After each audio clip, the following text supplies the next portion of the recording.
Welcome to the 14th episode of Renegade Thinkers Live, a show that promises to be long on marketing insights and short on overhyped buzzwords. We'll be drinking in the latest tactics and the coolest gin. Yep, this may be the only live marketing show that also features a gin tasting. This show is being live streamed via our friends at Restream. And if you want to drink along home today, we're tasting New Deal Distillery's Old Tom Gin. I'm your host, Drew Neiser, live from my home studio in New York City, and thank you for joining us. On today's show, we're going to tackle the occasionally squishy, but often critical world of partnership marketing. It's squishy only in the sense that whenever you have two organizations trying to work together, there is the likelihood that one will be dissatisfied with the relationship. It's critical because few B2B brands can afford to go it alone. Partnerships can open up new markets, shore up product or service vulnerabilities, enhance customer experiences, and in some cases, build brand. In other words, partnerships can dramatically improve marketing effectiveness, or they can be a vast time suck. Finding the right partners and building these relationships is especially tricky given the possible configurations from charitable partnerships to joint products, to sponsorships, to distribution deals, to back office things.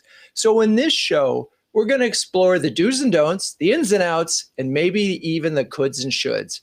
With that, let's bring on Denise Broady, the CMO of Appian and the star of episode 43 of Renegade Thinkers Unite. Hey, Denise, how are you? Hey, Drew. So nice to see you. Nice to see you, as always. It's been a long time between shows. And the last time we were together, you were at Workforce Software. And I recall, before you joined Appian, that partnerships were a big part of your go-to-market strategy at Workforce. I think I'm right about that. Why were partnerships so important? Yeah, you are absolutely correct. We did about 40% of our revenue through the channels, and it was critical, right? We had some, big partnerships. So SAP resold the Workforce software. In addition, Oracle was a tech partner. And then there were quite a few, not only, global SIs like an Accenture, PwC, but there were also regional SIs. So being able to support them, whether it be through, campaigns in a box, content, or even just pure enablement. There were just so many things that could literally pull marketing in so many directions, just, in that structure. Well, and as you were talking about all those giant brands, really, SAP and Oracle, and then you talk about the Deloittes and so forth. How does a smaller company sort of navigate that without just getting crushed? Oh, yeah. We used to joke about it, right? At first, when we didn't have a dedicated team, for example, to support Oracle, it was myself and the, relationship manager for Oracle. And then we would show up. And I think on the Oracle side, there was like 15 people on the other side. And then they were like, are you sure? We can do all this stuff together. And we had like weekly calls, and it was just a great cadence, but it was also getting them used to, working with somebody like myself, because they're sitting there going, oh, okay, can we give the, COO, CMO some tasks and activities as well? And eventually, we did get some additional partner marketing help as part of it. But I think it's always a balance to figure out like how much energy and how much freedom do you have with that particular partner, right, to really run effective campaigns. And I say that is really how you evaluate the time investment, because, it was very easy, to do it with Oracle. It was also, easy to do it with SAP because they were reselling our software. But in some of the larger SIs, it was hard because there was really no incentive for them to help us, let's say, drive incremental ARR opportunities or SaaS opportunities. It was more or less that they were coming in to implement. And I remember one, and I'll leave their name out, but they promised we would do a 10-city roadshow as part of the MDF together, and we ended up doing 0 for the year. And then, of course, the pandemic hit as well. But that just gives you an idea. Sometimes it's wildly successful with a small and large, and sometimes it can be a complete time suck, as you mentioned. And so one of the things as I'm listening to you is I want to make sure I understand when it comes to a marketing partnership, in those cases where they're like distribution channels, what role does the CMO and marketing play in making sure these relationships work and, are effective? Yeah, and I think that really starts out with the first conversation, right, between the CMO and the CRO. And, we're very fortunate, for example, at Appian, we have a dedicated chief partner officer. And, we had lots of conversations on what is the extent of the support, right? So, it all depends on the category. As mentioned, it depends like how active you are with the partner, how strategic, how many, is there a joint MDF fund with them? Is there a reseller in place? Is it purely a channel as part of it? And then there's commitments from both sides, right? As I mentioned, do you want to purely drive joint content, co-branded content? Do you want to come in and actually do campaigns in a box? And I love the concept around campaigns in a box because, for us at Appian, for example, we sell, low code automation, right, as part of our overall platform. And our partners can come in and build that. And we have over, 70 partner built solutions where the partners have actually taken into market. But some of those smaller resellers, they may not have the ability to have their own creative team or, run an end-to-end campaign because they don't have a dedicated marketing team. So we created this idea of, campaigns in a box where we would deliver the entire campaign for them and even offer the access to our creative team. So it really depends on the size of the partner. It depends on the goals that you want to achieve together. And then it also depends on the extent of what the, partner marketing team is doing, right? Is it content? Is it demand generation? And by the way, is there even an aspect of enablement as part of this? And driving an entire ecosystem for us because we're, have a dedicated platform. We also, leverage our partners to really develop and create an entire developer engagement and community. So there's two aspects. We want to go to market, but we also want to have an active partner community where there's developers as part of it. Right. It's so multidimensional. It's fascinating to hear that there is such a thing as a chief partner officer. It's getting crowded at the C-suite level with all these chiefs. But remind me again, because I know there are a few listeners who may not know what MDF is. Yeah, marketing development funds, that's joint, and sometimes like we get it from our tech partners. Like, for example, Amazon gives us an MDF, and then in turn, we may give MDFs or have a joint marketing fund or development fund with other partners as well. And, as I think through what you just mentioned, Drew, it's so important to really think through, there's a lot of times the bickering of the lead source. So a lot of times, marketing is not incented to help the partner team because you may get only credit for marketing lead sources versus sales or partner lead sources.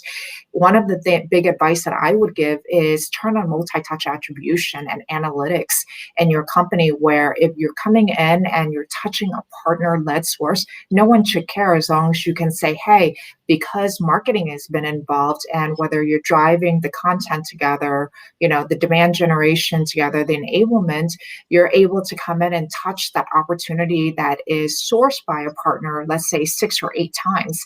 And that data really gives you a different perspective around the partnership and thinking about attribution versus purely lead source. And that is when it becomes a really good partnership, right? And getting that synchronization. My first week, I actually met our CPO here and pretty much said, here's some things that I would love to change on the partner marketing perspective. Let's set some joint KPIs together. I gave the team not only dedicated resources and added to the resources to support it, but also funding. We have a separate budget for partner marketing. There you go. All right. Well, a lot of interesting things to unpack there, but we need to bring in our next guest. Michael Welts is the CMO of Wasabi, the star of episode 185 of Renegade Thinkers Unite. Mike, how are you? What's happening? Or should I say, Wasabi? Sorry, couldn't help it. Well done, Drew. Thank you. Really great to be here. And just a big fan of everything that Denise just went through. Spot on.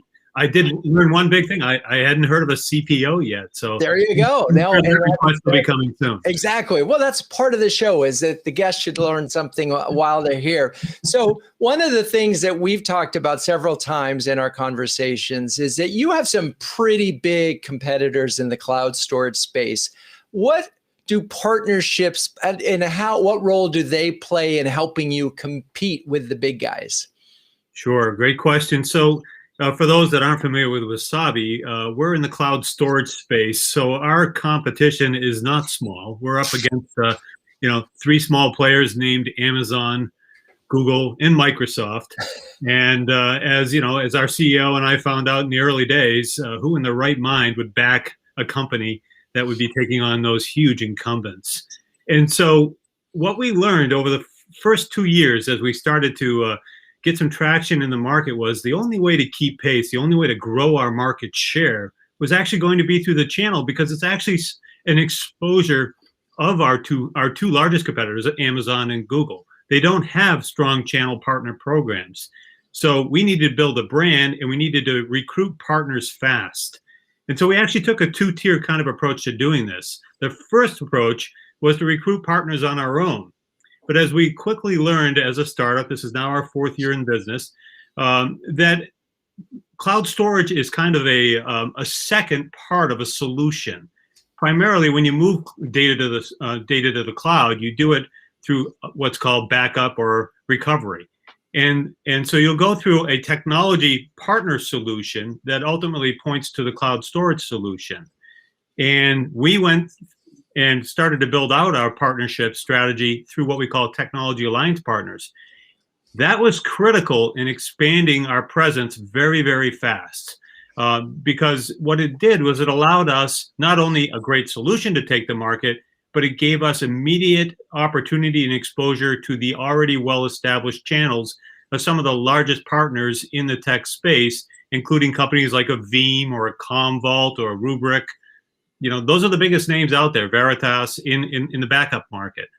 So it was an immediate expansion opportunity in a familiar market that they were already comfortable working with their partners. Well, I think it's so interesting. And for those who don't know, I think Wasabi, you raised like what, 128 million or something recently? I mean, you've had a big capital round. A couple of weeks ago, Fidelity got behind us with another 113. We'll be making another major announcement on that front next week, about 250 million into date and going very well. Yeah. So just to set the stage for all the folks who may not be familiar with the phenomenal growth that you've experienced. And there's so many lessons in the Wasabi story I included in my next book. I love what a lot of the story that you all have done. Some of this we haven't talked about. And I think it's so interesting. If you're a little company in the tech space and you want to figure out how to take down Goliath, probably you can't do it alone. And what's so interesting, what you were saying, is that the ecosystem around them, they weren't getting any love from the big guys either.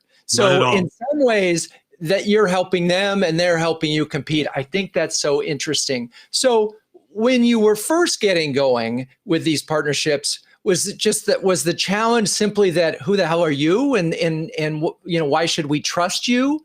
Yeah, great point. And that's kind of how we actually kind of stumbled upon this second part of the model with the technology alliance partners, because as we tried to recruit partners, the channels, if you will, they were saying, we're not sure about your brand yet. At that point, we're only 2 years into it, and they weren't familiar enough with us. Yet they're also being squeezed by our direct competitors, Amazon and Google, in terms of margins. So there wasn't a lot there for them to do in partnership. So instead, when we moved to the technology alliance partnerships and developed a bundled solution that we could go to market together, they already trusted those brands. They were already reselling those brands. So now it gave them a joint solution with a trusted brand. And then the next request was, just go build air cover for us. Build your brand as fast as possible so that people would recognize Wasabi when we go to sell it. And so there are a couple key things that may seem obvious, but so important, which is a partner that is better known immediately gives your brand credibility that you can't earn. But the second part of it is your brand has to catch up. And so you invested a fair amount, as I recall, on building the brand. And what that enabled is now we have a bundled solution with a company you've heard of and a company that you may have heard of. And it's just a lot easier for this partner to sell you. And that's ultimately the point of this, right? Is that you want to get some sales out of it. So you've got to make it somehow easy for them to close. In a world, I imagine it's very hard to get deals done. Yeah, well said. It's crazy. Once you get this flywheel spinning, it takes on a life of its own. And so we decided so now we're up to over 350 technology alliance partners with a total integrated solution ecosystem. And then we have, of course, their routes to market, their channels, their partnerships. And it's now taken off on its own to the effect of literally 350 new channel partners every single month being added. Well over 5,000. The program's less than 2 years old. It's just taking off. And the biggest challenge next for us is how to replicate this around the world. Right. Yeah. Taking that global, and that requires probably all sorts of other things because whatever awareness you built has been in the U.S. So interesting. I have lots more questions for you, but I want to bring in Melissa Sargeant from Litmus, CMO of Litmus, and she's the star of episode 215 of Renegade Thinkers Unite. Welcome, Melissa. Thanks for joining us. Thanks for having me, Drew. Super excited to be here. So when we spoke last year, you mentioned how Litmus sort of sits in this world of, I guess they're called ESPs, email service providers. What do you think of those as marketing partnerships?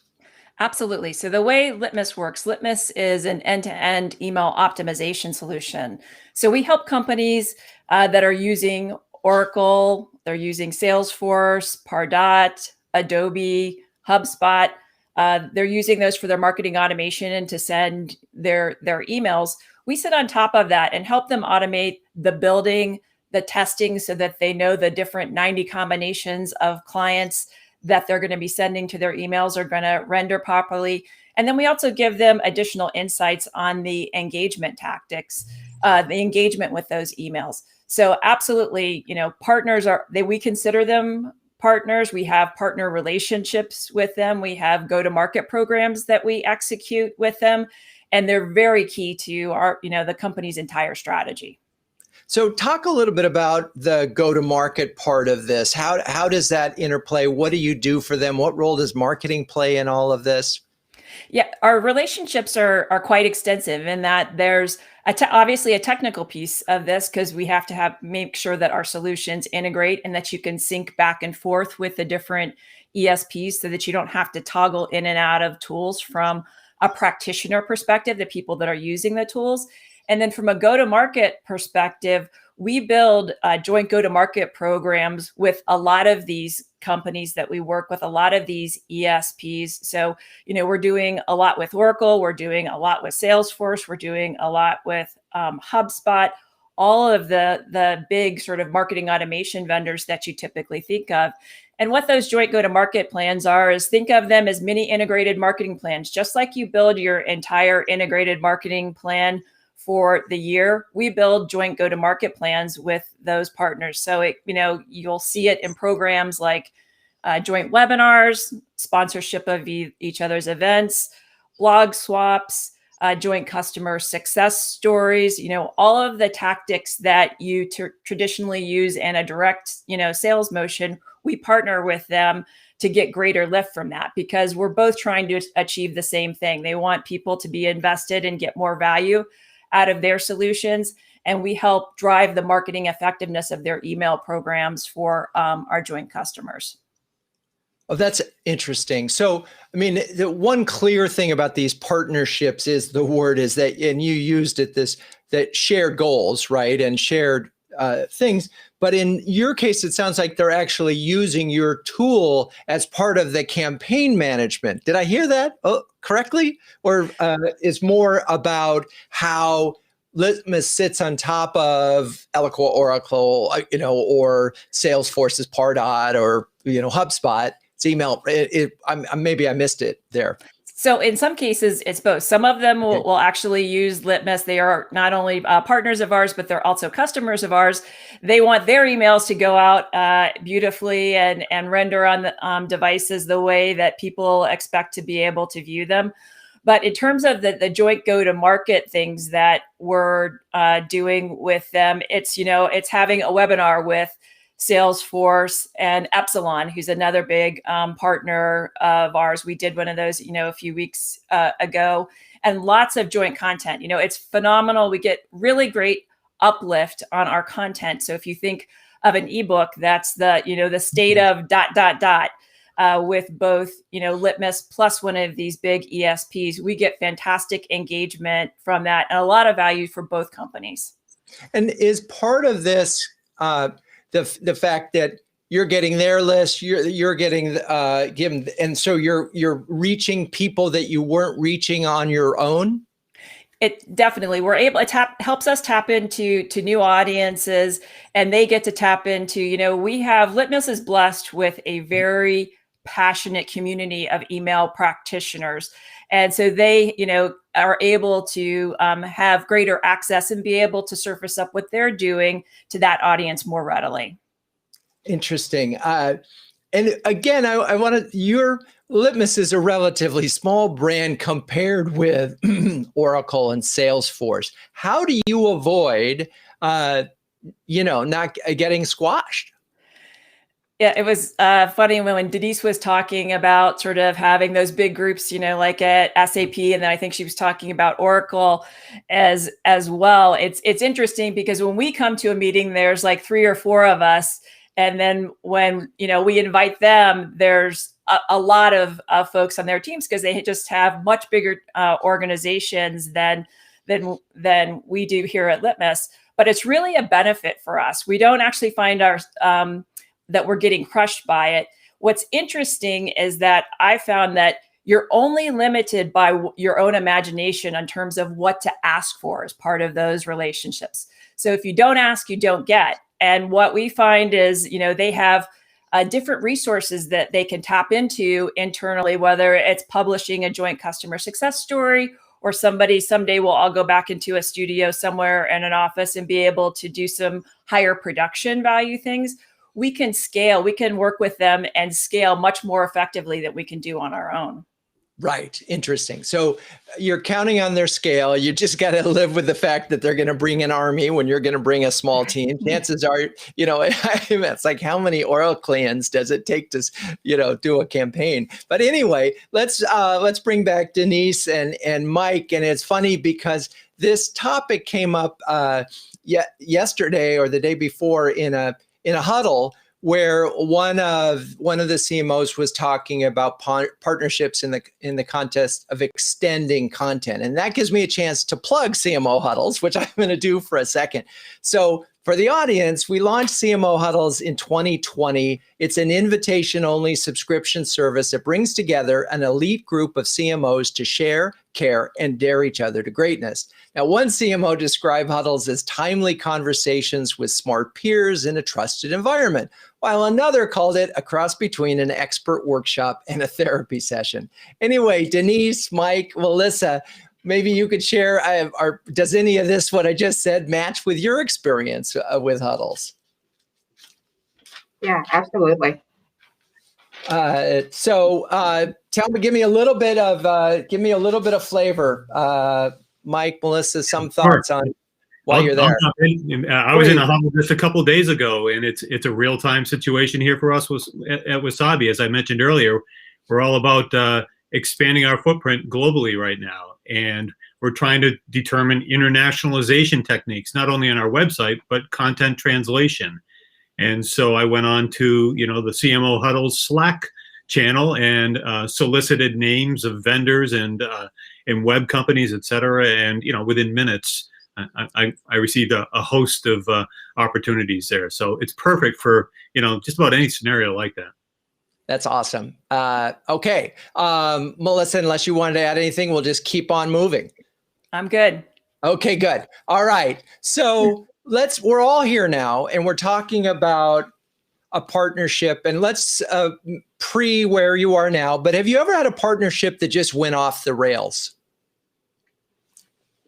I wouldn't say off the rails, but even coming here, we've got over 600 partners on our ecosystem. And I think some partners are not necessarily leveraged to where we need to be. So it's not necessarily off the rails. It's just the question is also resources and investments. And it comes back to how the team was set up, right? As part of this, partner marketing for us when I came in was pretty much an enablement function. And I really looked at it and said, how do we leverage it to elevate the branding, work with partners on joint content, and really activate demand generation with and through the partner ecosystem. So it took a little bit of a shift in order to come in and structure the team so that we can support these things. So I think that you've got to really come in and look at, how big is the ecosystem? What are the goals? And then how do you set up your own team for success as part of the marketing support? Yeah, what I sort of hear, I'm going to take from that, if part of the reason it might not be working is you're simply not investing enough and you don't have the resources to get the most out of the partnership, which I think is a really good point. Mike, Melissa, any partnerships that didn't quite work out as you planned? We don't have to name names, but. Melissa, you can go first this time. I took the okay. Time, So in a previous role, not where I am now, we had, a big ecosystem of channel partners. And I wouldn't say things went off the rails, but it's kind of what Denise was talking about in terms of, enablement can be a real challenge in a channel partner ecosystem, and keeping them in the loop with everything that's happening with the organization and sort of what's available to them. And so the times where I think things haven't gone as well as we wanted them to, or the partner got frustrated, was usually around enablement and them feeling like they had everything they needed to be successful out there selling. So they were just under-resourced in terms of and again, it goes back to sort of the Denise scenario, was that you can't expect them to do, the more you do for the partner, the more you make it easy for them to sell you and work with you, the more likely the relationship will work, particularly when it's this sort of small company, big company, right? You've got to just make it sounds like you have to almost spoon feed them everything. Mike, anything different on that front?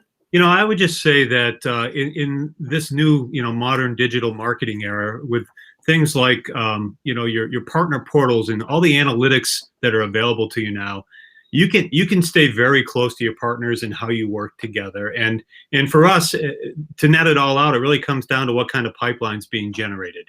And we're very proud to say that, of over 5,000 partners, over 93% of them are actively producing revenue for the company. And we monitor that literally through our KPIs every single week. And we go back to them with joint partnership marketing strategies, much like that has been discussed on the call today. And so I'm trying to figure out, Mike, when you have that many partnerships, how do you, would you say 5,000? How many did you? Wait, how do you as a marketing department support so many partnerships? It's not easy, believe me. Resources is the biggest issue, but the way we manage it, honestly, is through our partner portal. This portal is a turnkey solution for establishing, from day one, the training, the content, as was set up front by Denise, the whole idea of a campaign in a box. It makes everything so simple for these folks to go out there and literally get revenue right out of the gates on their own. Last but not least, which is just kind of one of the foundational tenets of marketing at Wasabi, is it has to be super simple in terms of the value proposition and the message. If it isn't, and complexity enters, it just adds time and ultimately can kill deals. Interesting. I think that's such a good, because there is a tendency perhaps with this, when you have a partner, is to over explain and wait, we need to add this to it. And what you really want to do is think it all through so you can make it so simple. And that's hard. It's really hard.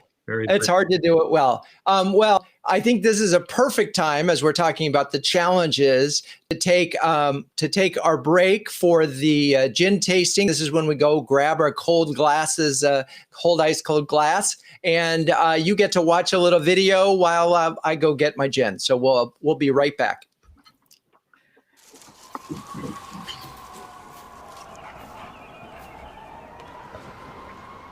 Good morning, folks. This is WGUM, your stay-at-home radio station with better music and more of it. News and weather is on the way. And this just in, we are back. We can see people again. How about that? I can't believe it. News is on the way. We'll learn more in just a moment. I can't believe. All right, we're back. We had a little bit of a challenge with the video, but we do not have a challenge with our gin.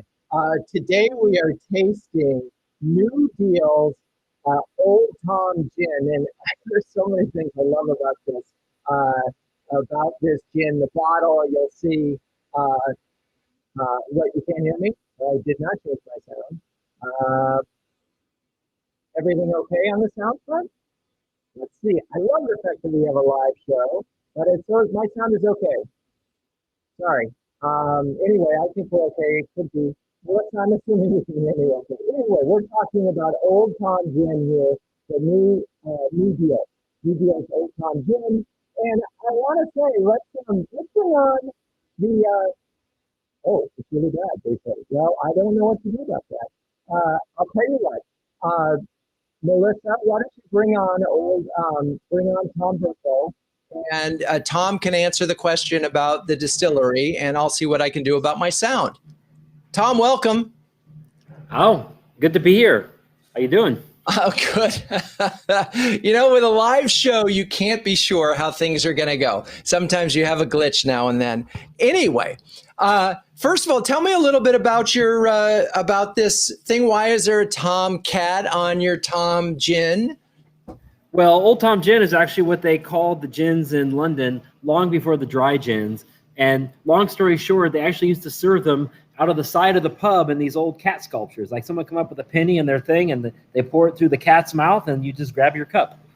That's a great story. Now, I would imagine since you're Tom and you're making an Old Tom Gin, and now we've got this, are you being called Old Tom at this point? Well, no. This highlights young Tom, Old Tom. This really highlights the distinction, and I think that was the whole purpose. I love it. All right. Well, let's. I haven't tasted it yet, and I know that Melissa is going to taste it with me, at least. So, and Mike has got it. Great. So, Tom, what should we be noticing about the aroma of your gin? Well, it should be complex and floral. And one thing about an Old Tom, because it's barrel aged, you want a lot of bright notes to stand up to the barrel. And the fact that we're tasting it kind of shows that you can make this a sipper because the barrel gives it that body that makes it stand up. Yeah, I'm a big fan of Old Tom Gins, and because they you can sip them like bourbon, and they're right. Sort of somewhere between a gin and a bourbon. And I don't know, Mike or Melissa, have you had Old Tom Gins before? No, this is my first time tasting it. It's really good. It's really right? good. And it's surprising because you're thinking you're going to get this just overwhelming burst of juniper like most gins, and yet you get this very smooth sort of bourbony like barrel fermented taste. I have to be honest, I'm not a gin drinker, and this has that bourbony taste of gin. I think I might become a Tom's gin drinker now. There you go. Yeah, no, you can see it. And my wife doesn't drink gin, but she does drink Old Tom's. So there's a lot of, now it's funny, we actually tasted 2 weeks ago another Old Tom gin, and they only used one botanical, just juniper, and then they added honey. And you used 20, which I think is so interesting. And one of those is cassia. So Nicole, who is our official herbalist, our official botanical expert, Nicole, what the heck is cassia? Hi, everyone. So cassia is actually the cousin of cinnamon. So it's a spice made from the bark of East Asian evergreen trees. And it provides that nice, spicy, warming, earthy finish to the gin that you might taste right now. Fun fact, the Chinese cassia trees can grow up to 15 meters tall. Awesome. Amazing. Okay, now I have to really taste the Cassie and the finish. Thank you, Nicole. We'll see you later. It's great you guys have experts on anything on this show. We do. We take the gin tasting very seriously in the marketing world. So what is your favorite part of this, Tom, in terms of what as a takeaway for the audience? Because while I love gin, I do find it difficult to talk about them and the differences. Well, the thing I love about an Old Tom gin is that you can sip them.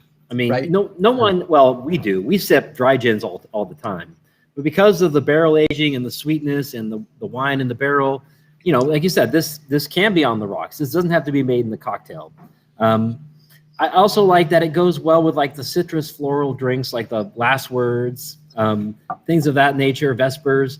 It really just enhances an extra layer. So, yeah, I'll drink my dry martinis, dirty martinis. That's one thing. But this is, a new exploration, a little side way to explore gin. And so remind me again, because I didn't, where is your distillery located? We're located in the heart of industrial Southeast Portland. In the state of Oregon, if you've heard of it, we're kind of in the middle of nowhere. Yeah, love Portland. As they say, keep it weird. we try every day. I love it. Drew, Right. I would have to say that Tom might have the best background I've seen so far does. in the world of Zoom. Yeah. Oh, I Yes, know. I agree. It's real. Well, you can't even see the still. If you had if I move my camera, there's this beautiful still back there. I don't know if it shows up. Christian Carl out of Germany, make all our spirits on that. Nice. Well, Tom, thank you very much for your Old Tom gin. We will be enjoying this, I know, for weeks to come. I have to say, I absolutely love this, both from an aroma and a taste. It's just, and it's really it's a really interesting taste. It's more complex, honestly, than what we tasted a couple weeks ago. So, all right, any last comments, Mike or Melissa, on the gin? No, I loved it. I love the bourbon notes that I get from that. It makes me want to, make an old fashioned. So, thanks for letting us try this. All right. I mean, gin old fashioned is a real thing. Just let people know that. So. Gin old fashioned. All right, Tom, thank you so much. And let's get back to partnerships and bring Denise back on. And let's try to break this down. What makes a good partner? And I'll let Denise start because you didn't get to be part of the tasting. Oh, I'm so sorry. I'm a wine fanatic, not much of a gin, so I didn't think that I would do it the tasting any justice. But what makes a good partner? I think it all comes out to, joint goals and meeting those goals, right? I think that, if you're coming in and you're working with a reseller and they're not able to resell your software and get to their goals, they're not going to be happy. You're not going to be happy. And I think that the more transparent and, as Mike mentioned earlier, the easier you make it for your ecosystem to consume and work with you and interact with the company, the better it's going to be. And it's both sides. It's kind of interesting. And at our size, typically we're horizontal, but in the large SIs, they're all set up as, verticals. So we know this. And when we create content, we want to make sure that we verticalize it and support the way that they're structured as part of it. Yeah, it really, it's like working with a customer. It sounds like you really have to get to know them. Melissa, anything to add on from your standpoint, where you focus to make sure that Litmus is as good a partner as they can be? Yeah, we try to, bring as much as we can to the table in terms of, programs that we want to run and really show them that, we can execute, because we're working with companies that are so much bigger than ours and have so many more resources that we can create the audiences for them that they want to get in front of, and execute to the quality, and the production values that they're accustomed to in their organizations. I'm curious on all that as I'm thinking about these partnerships. I'm thinking about, you've got this big brand and you've got your brand, and I'm thinking, Mike, with Wasabi, you've got a lot of fun elements built into the brand with hot cloud storage and so forth. How do you make sure that your brand survives while you're next to this giant, or does it matter, I guess, in the scheme of things when you're bundling with somebody else? But I always think about brand. And so I'm just curious, how do you make sure that that there's some element here that's left so that the customer, the end user knows that, oh, there's this company called Wasabi and they're a really important part of this and they're cool? It's a really good question. It's, in our world, it's really about disruptive technology. And for us, we present an opportunity for these partners to go out and sell something that's new and different and literally, generations ahead, not only from a technology standpoint, but also from a marketing standpoint. We market quite differently than anybody else in the industry. And, as large as our competitors are, they don't pour a lot of effort into their marketing efforts. They don't drive a lot of thought leadership programs around strategy and how to deploy hybrid cloud storage or things like that. We educate the market and we basically allow our partners and jointly work with our partners to go educate that market through thought leadership. Collectively, they look like a leader as well. So they get to associate with a really hot brand in a new market category, a disruptive play in that category, and it gives them differentiation as they go up against, the big competitors that we do as well. It also gives them competitive differentiation against their own direct competitors. Well, it's interesting because as you're talking about some of the things, the value of the investment that you made in building the Wasabi brand. So there was something to carry over that would add value. I was sort of thinking of it the other way and maybe Denise, you can talk about this. And, you've got Oracle and SAP over here, and these are huge, well-known, not necessarily known for their agility or nimbleness, but how do you make sure that the Appian brand doesn't get lost in this? Yeah, and I think that's where the balance comes in, right? And, I didn't even mention this a little bit earlier, which is partnerships also take time, right? So if you think about the fact that, if you're starting to sell into a brand new industry, it may take you 6 to 9 months to crack into that industry. If you're going through the partner ecosystem, that may be, an additional 50% of the time as part of that. So there's a little bit of a time lag as part of it. And I think that in order to make sure that you bring value to the table, I think when you look at your go-to-market motion, you have to really think about, are you direct first or are you partner first? And maybe the answer is both. And if it's both, when you roll out, for example, a new product, you should make sure you have the partner component first and not wait 6 months until after the fact, right? And I think these things are so important because if you're going to go out and do enablement, let's say for a new product, if you're going to enable all your SEs, you need to go out and enable all of your partner ecosystem so that you minimize confusion in the market. And then, as I mentioned, when you're really thinking about selling with and through partners, it's so critical because during the pandemic, think about how long it takes you to get a net new logo versus going in and to do an expansion versus selling with or through a partner ecosystem, right? Because it's already their customer base. And anything that you can do to ease that process, whether to put the partners jointly and the go-to-market together, will be key to the overall success and really shrinking down, getting them enabled as well as rolling out new products, new areas into your entire ecosystem.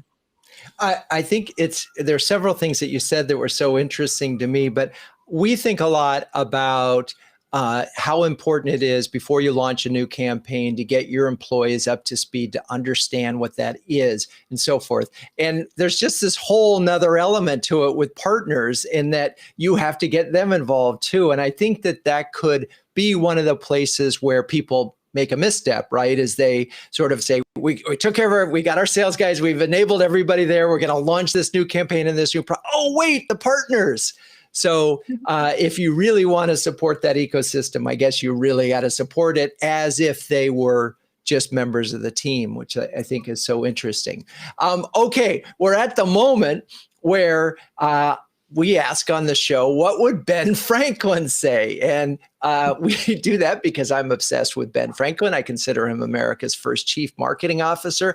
And I have a little story that is relevant to this thing, which is when Franklin retired at the age of 43. It was one of the wealthiest men in the new United States. Actually, it wasn't even the United States yet.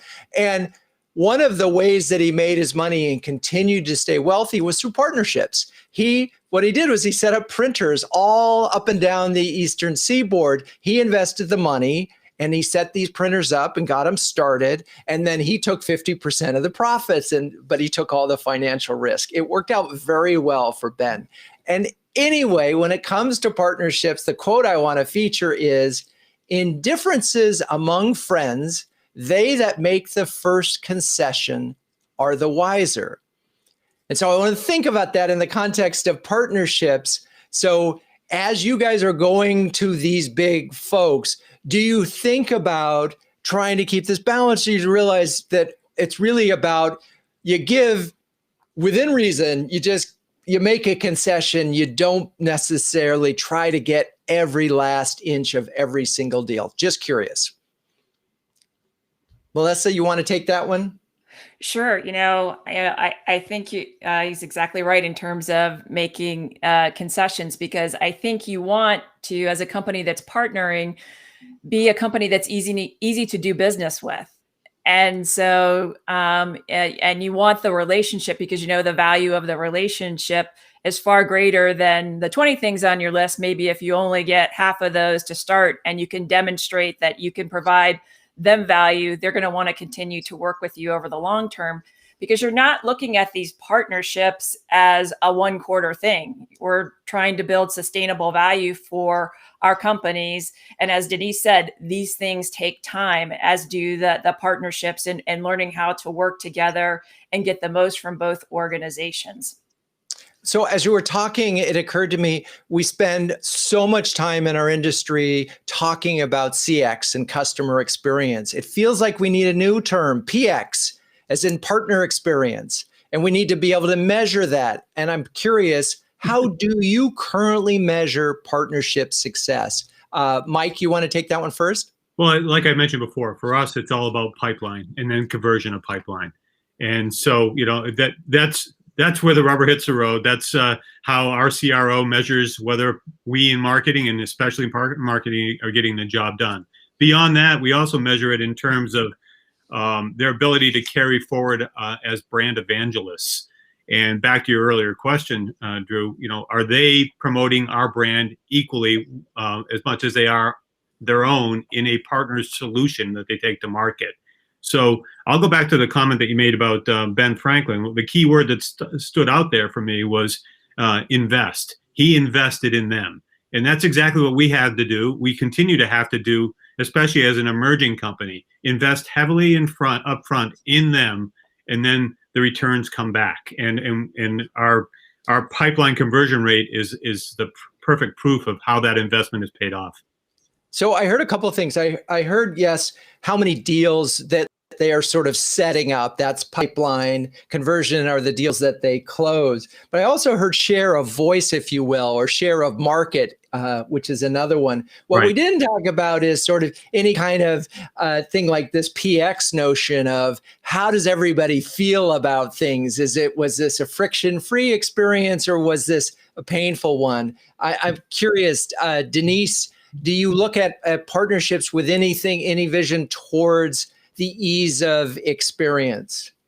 Yeah, absolutely. Look, forget just having partners have an ease of experience when they come into, our community, or if they're helping us work on a deal, they can trigger a trial as part of it in a very seamless manner. But there are other things that become so important in the experience. So even something so simple as when we create thought leadership content, whether we're doing a low code guide or we're looking at an automation index, we would be more than happy to hand it over to one of our partners, let them chop up the thought leadership, put their branding on it as well, and feature us jointly as part of it. We also work really hard to enable the partners so that they can carry the message over to the market and their customer base. Last year we did 70% of our new logos through partnerships, and when you look at that number, I think both Melissa as well as Mike mentioned, it's not just about, it's like a marriage, right? It's not just about compromising, but it's also building trust. And with that trust, you have you end up having a great experience together. If you don't have the fundamentals of trust, you're not going to be able to drive pipeline together. You're not going to be able to have one voice in the market together. 70% of new logo, as in new customers. Wow. Yes. That's a big, important channel for you. Melissa, I'm curious, as you were listening to these metrics, was there another one or anything else that you look at to measure a successful relationship? Yeah, we look at pipeline as well. And since, all of our business, they're going to be using some sort of email service provider. And we typically look by, ESP, sort of where the most pipeline and where the most ACV is coming from that.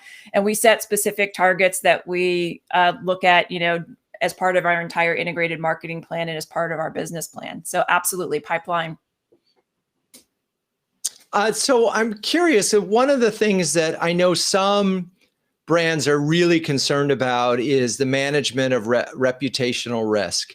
And it's so hard today because there's so many different places where reputational risk exists, whether it's, a data breach or something like that. Where does that fit in at all?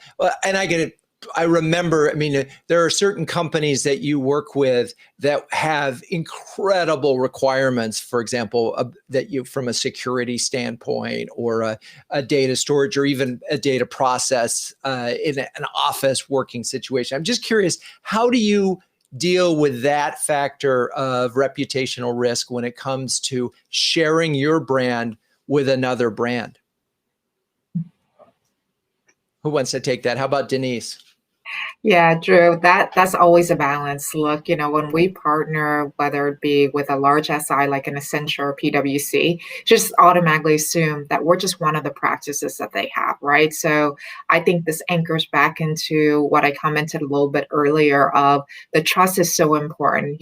We want to be able to fuel and help them grow their practices. So we will make it as easy as possible to do business with us.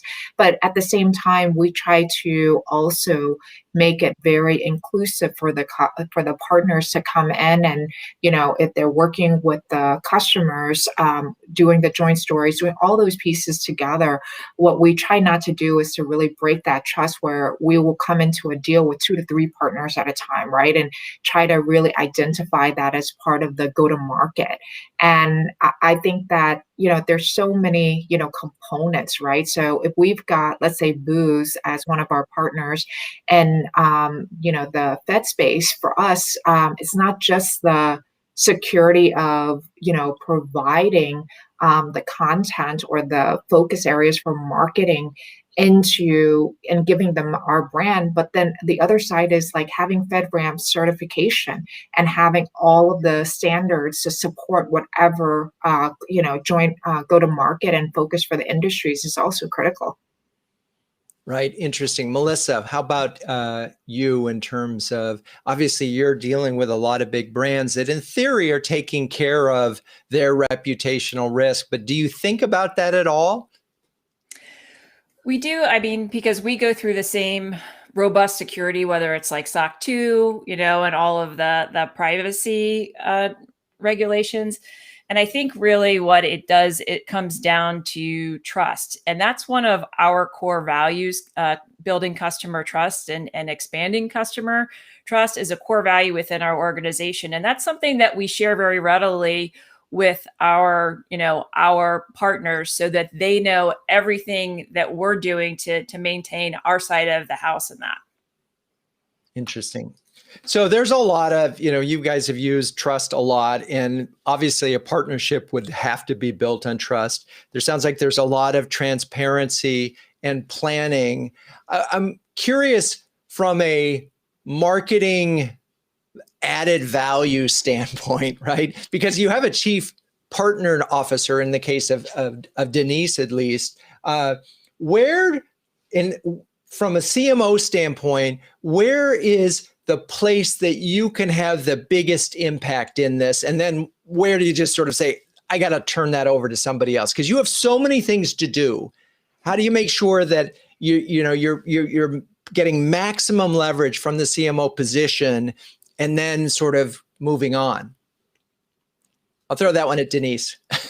Yeah, I was gonna say again, it's prioritization, right? Like we have lots of tech partners, but we don't have enough people to spend all of the time between the tech partners. So some of them we've divvied up into, for example, our product strategy team may help with overall integration around that from a marketing standpoint.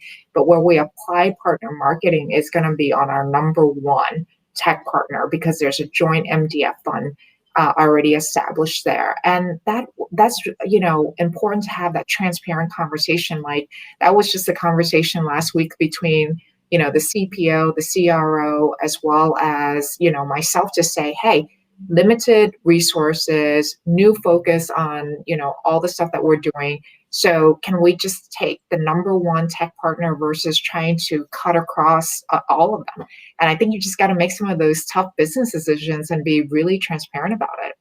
Yes, the definition of strategy is saying no, right? It's having focus. So that's so interesting that even in partner marketing, while you need a lot of them, you may not need to invest in all of them equally because not all of them are equal. All right, so let's try to summarize, pretend as if this was a Tuesday tip exercise. Maybe you could, as folks are looking to develop new marketing partnerships, give us one sort of key insight that you think would really make a difference moving forward for their programs. I'll start with you, Mike.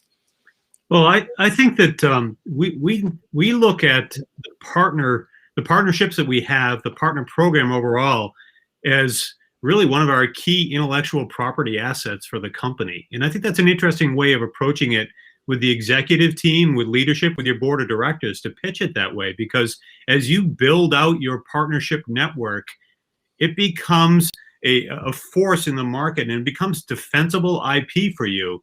And it's the gift that just keeps on giving. If you treat them well, they continue to treat you well, and you build up almost this resistance to competition by building a market or a channel partner marketplace that just continues to evolve. Wow, I love thinking it that way. Okay, Melissa, what's your tip there?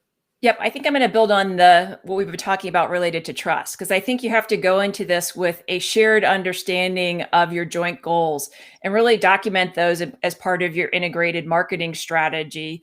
And then you want to make sure you measure them against those goals and see how you're doing and be really transparent about them, whether you do that through regular quarterly business reviews or just regular check-ins with them so that you can optimize the plan as things change. I love it. We're going to set some goals and we're going to track against them. Okay, Denise, take us home here.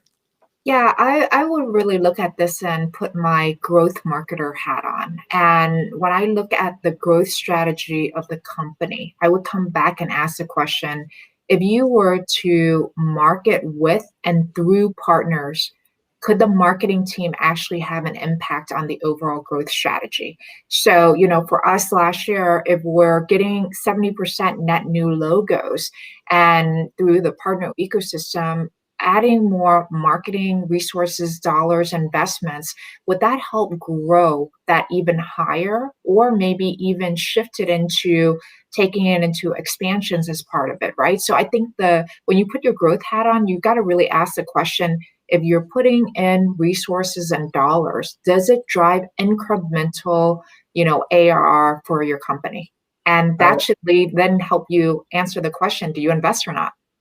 And I love it. And I think that the final lesson with all of that is, as a CMO, you are a growth marketer and you are looking for the maximum leverage in everywhere we go. And one of the things that's very clear from this show is partnerships certainly represent, in most cases, an opportunity for that. So thank you, Denise, Mike, Melissa, you're great sports. Thank you, New Deal Distillery, for your really yummy Old Tom gin. And thank you, audience, for staying with us. Please join us in 2 weeks when we'll be talking about cultivating customer champions with Simon Schaefer, Jackie Geiger, and Marshall Poindexter.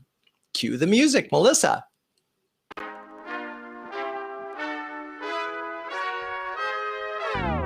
Renegade Thinkers Live is produced by Melissa Caffrey. Our botanical expert is Nicole Hernandez. For show notes and past episodes, please visit renegade.com, home of quite possibly the savviest B2B marketing agency in New York City. I'm your host, Drew Neiser, and until next time, keep those renegade thinking caps on and strong.